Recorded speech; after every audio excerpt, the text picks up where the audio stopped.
To set the stage, I will talk about a game theory here about 40k with a political conclusion attached. So, Malal. Malal is an old chaos god in the sense of old lore. Very old lore. We are talking about pre-3rd edition here. So there are not a lot of stories from modern days around when he did what. For those of you who don't know what this means, in Warhammer 40k there are in essence two universes who exist parallel and interact. For those who know that, it is important to repeat that.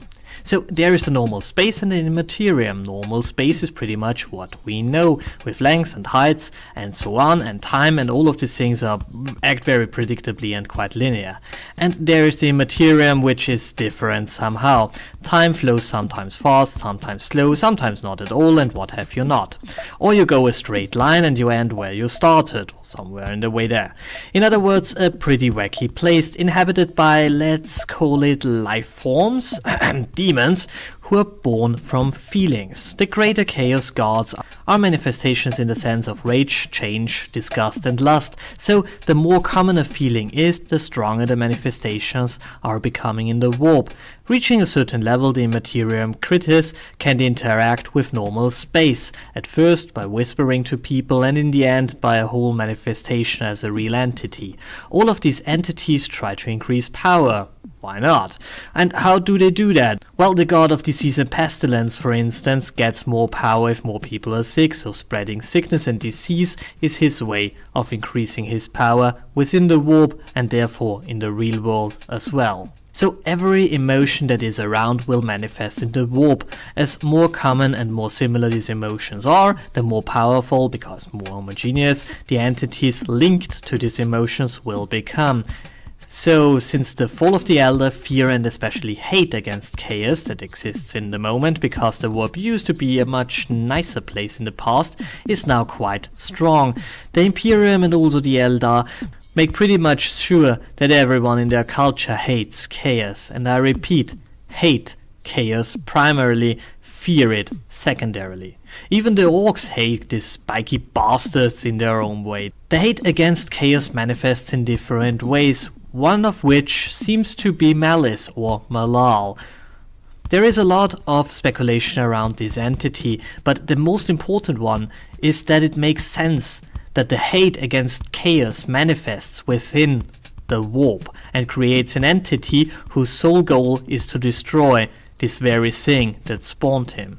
Increasing power means for this entity to conquer all there is in the warp, to drag it all down afterwards.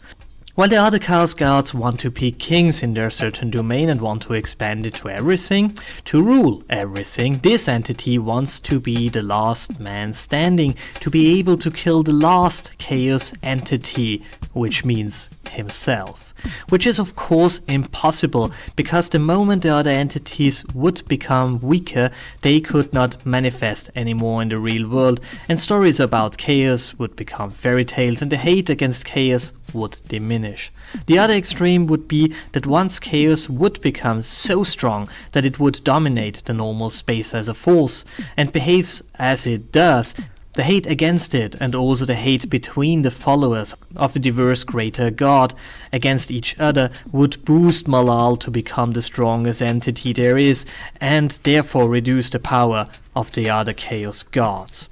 As a side note, I read back in the day that some people think that Malal is somehow connected to the Emperor, but I think there is a slight difference. You see, the Emperor channels general hope, Malal channels just hate against chaos. All anti-chaos feelings, if you want. As on the Emperor side, some people do believe that a prayer to the Emperor will bring them a better harvest, which has nothing to do with chaos per se. Thinking about that, Malal is an important tool to hold chaos in balance.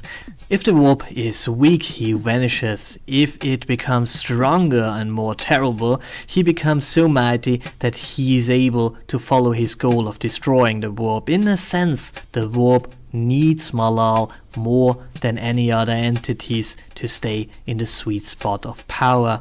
So what about the real world? Well, see, the same thing happens in our cultures. If one school of thought becomes dominant and an opposing force accumulates power. In the West, we are confronted right now with massive anti-individualistic ideas such as communism and Islam. And on the other hand, Islamic and communist nations are confronted with liberal ideas. Every nation will try to suppress this school of thought as much as possible, mostly by limiting communication. A limiting degree of communication, on the other hand, will always lead to slow or no improvement. Improvement, invention and general progress happen often in between people. It's seldom that someone comes up with a great idea. A lot of practical relevant innovations happen between two or more people that combined what they know into something new that is more than their two sets of knowledge. This is why the West is where it is. We used to be very open to anything until we were so open to everything that the emergency switch snapped. Organizations such as Antifa, who fight openly against openness, such as free speech, acts in the same way as Malal. It does not matter the motivation of this entity. What is important is what it does, and what Antifa does, what traditionalists and identitarians do. It all comes to the same conclusion. It reduces the openness of the West. They can never reach their goal, but they have still an effect. The West will reduce its openness for ideas, especially for the idea of collective suicide or letting us kill as the infidels. In a way, it's Malal who saves chaos when it becomes too strong and too successful, and perhaps, it's the radicals, left and right, who save the West right now from itself. I still don't want them to be in charge, but I see value in what they do. It's necessary, it seems. So, thanks for listening, like, share and subscribe, tell me what you think, and have a great day.